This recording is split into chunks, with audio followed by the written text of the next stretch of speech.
आप देख रहे हैं कर्मचारियों और सरकारी योजनाओं से जुड़ी खबरों का आपका अपना चैनल एम्प्लॉय खबर।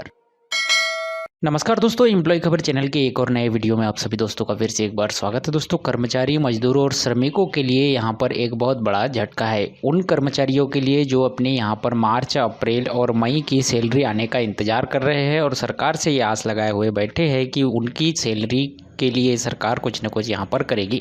तो आपको बता दें कि कर्मचारियों को यहाँ पर बड़ा झटका लगा है। सरकार ने 29 मार्च 2020 को जो सर्कुलर जारी किया गया था, जिसमें सभी कंपनियों को निर्देश दिए गए थे कि लॉकडाउन के दौरान यदि आपकी कंपनी बंद है या चालू है, ऐसी स्थिति में भी आपको जो है कर्मचारियों को उनका वेतन देना होगा। उससे सरकार ने अब यहाँ पर पलड़ा झाड़ लिया है।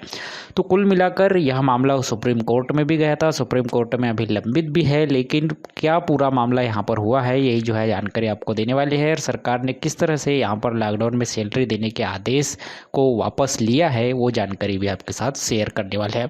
तो सबसे पहले मैं यहाँ पर आपको बता दूँ कि आज तक नवभारत टाइम्स, जागरण न्यूज़ जैसी बड़े समाचार पत्रों ने भी इस खबर को जो है प्रकाशित किया है। हालांकि सरकार की तरफ से कोई आधिकारिक पुष्टि इस पर जो है नहीं की गई है।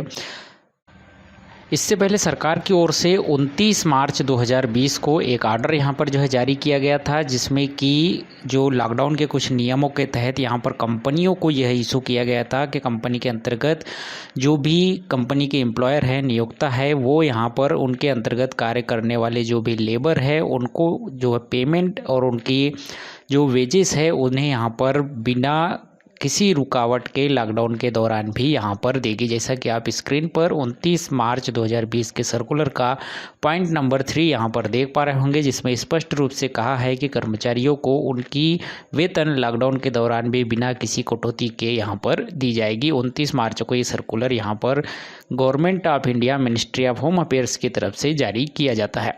इसके बाद में यह मामला जो है और सुप्रीम कोर्ट में सरकार के इस आदेश पर कर्नाटक की एक company ficus PECS private limited के द्वारा और ऐसी ही कुछ अन्य कंपनियों के द्वारा यहाँ पर इस आर्डर को चुनौती दी जाती है। सुप्रीम कोर्ट ने इस मामले की पहली सुनवाई यहाँ पर की और पहली सुनवाई में सरकार को 15 दिन का यहाँ पर वक्त दिया कि 15 दिन में आप अपना यहाँ पर बताइए कि आप कर्मचारियों के लिए क्या करना चाहते हैं और कंपनियों के बारे में क्या सोच रहे हैं।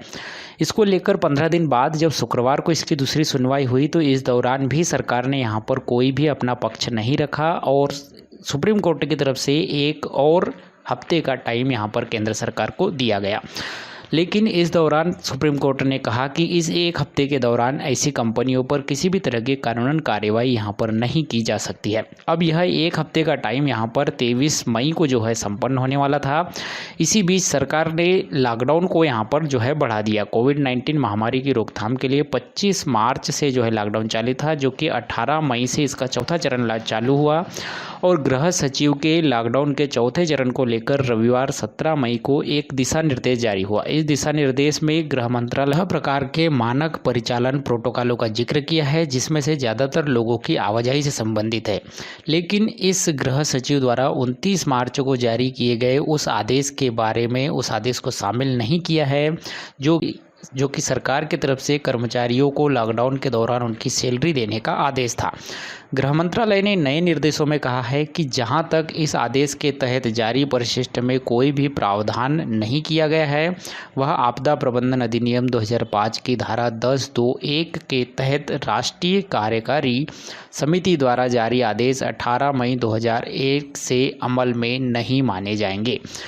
और इसका मतलब साफ तौर पर यह है कि सरकार का 29 मार्च को जो आदेश दिया गया था वो अब लागू नहीं है और अब कोई भी श्रमिक कर्मचारी अपनी वेतन के लिए कंपनी पर दबाव नहीं डाल सकता है। सुप्रीम कोर्ट ने यहाँ ये कह दिया है कि कर्मचारी या सरकार किसी भी तरह से कंपनियों पर वेतन के लिए दबाव नहीं डाल सकती है। और दूसरी तरफ सरकार ने अपने 29 मार्च को जारी किया गया वो सर्कुलर जो है वापस ले लिया है। ऐसे में कर्मचारी, श्रमिक और मजदूरों के पास अभी फ़िलहाल कोई भी रास्ता नज़र नहीं आ रहा है।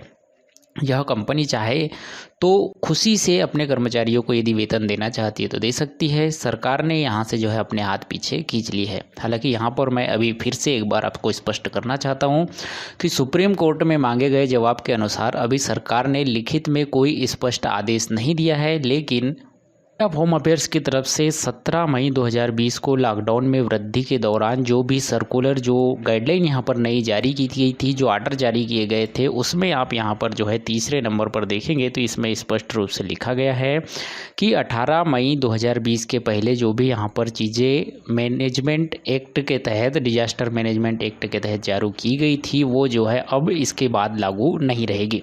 इसका मतलब साफ तौर पर यहाँ पर यही हो रहा है कि सरकार की तरफ से जो 29 मई 2020 को जारी किया गया था ये सर्कुलर, ये जो है अब मान्य नहीं होगा। यानी कि सुप्रीम कोर्ट में भी अब लगभग यही डिसीजन आने वाला है कि अब कंपनी यदि चाहती है तो वह जो है अपने नियोक्ताओं को सैलरी दे सकती है, इसमें सरकार कुछ नहीं यहाँ पर करने वाली है। तो दोस्तों इसी के बीच प्रधानमंत्री मोदी सरकार की तरफ से 20 लाख करोड़ रुपए के राहत पैकेज की घोषणा की गई थी, जिसमें भी श्रमिकों, मजदूरों के लिए किसी भी तरह की कोई राहत की घोषणा यहाँ पर नहीं की गई है। यदि सरकार चाहती तो उस पैकेज में से कुछ अंश यहाँ पर जो है निकाल कर इन कंपनियों को या इन सैलरियों को राहत देकर डायरेक्ट तौर पर कर्मचारियों, श्रमिकों और मजदूरों को उनकी सैलरी से लाभान्वित कर सकती थी। तो फिलहाल के लिए यही जानकारी निकल कर आ रही है। 23 मई को सुप्रीम कोर्ट में इसमें जो है दोबारा सुनवाई है। वहाँ पर जो है केंद्र सरकार की ओर से अपना पक्ष क्या रखा जाता है, अभी तक की जो जानकारी निकल कर आ रही है उसी हिसाब से यही लग रहा है कि सरकार ने जो है अपना पक्ष यहाँ पर जो है लगभग स्पष्ट कर दिया है। और इस जो सर्कुलर 29 मार्च 2020 को जारी किया गया था, वो आर्डर जो है यहाँ पर इस नए आर्डर में जो कि 17 मई 2020 को जारी किया गया है उसमें अब मान्य नहीं रखा जाएगा। इस हिसाब से अब कर्मचारियों को उनकी वेतन केवल और केवल उनकी कंपनियों पर ही डिपेंड करता है कि वह जो है उसे देना चाहती है या नहीं देना चाहती है। यदि कंपनी देना चाहती तो अभी तक जो है जिनको दे दिया है उनको दे दिया है, और आगे जो है वह भी सुप्रीम कोर्ट के इस फैसले का इंतजार में नहीं बैठी होगी। है आपको इस पर क्या विचार है, आपको जो है इस पर क्या सलाह है, कर्मचारियों को लिए यहाँ पर क्या होना चाहिए, कमेंट्स करके हमें ज़रूर बताइएगा। आई होप कि हमारे द्वारा दी गई ये जानकारी आपको अच्छी लगी होगी। वीडियो जानकारी आपको अच्छी लगी हो तो वीडियो को लाइक, शेयर, चैनल को सब्सक्राइब कीजिएगा। मिलते हैं इसी तरह के कर्मचारी और सरकारी योजनाओं से जुड़ी लेटेस्ट अपडेट की जानकारियों के साथ। तब तक के लिए बनी रहिएगा एम्प्लॉय खबर चैनल के साथ। जय हिंद, वंदे मातरम।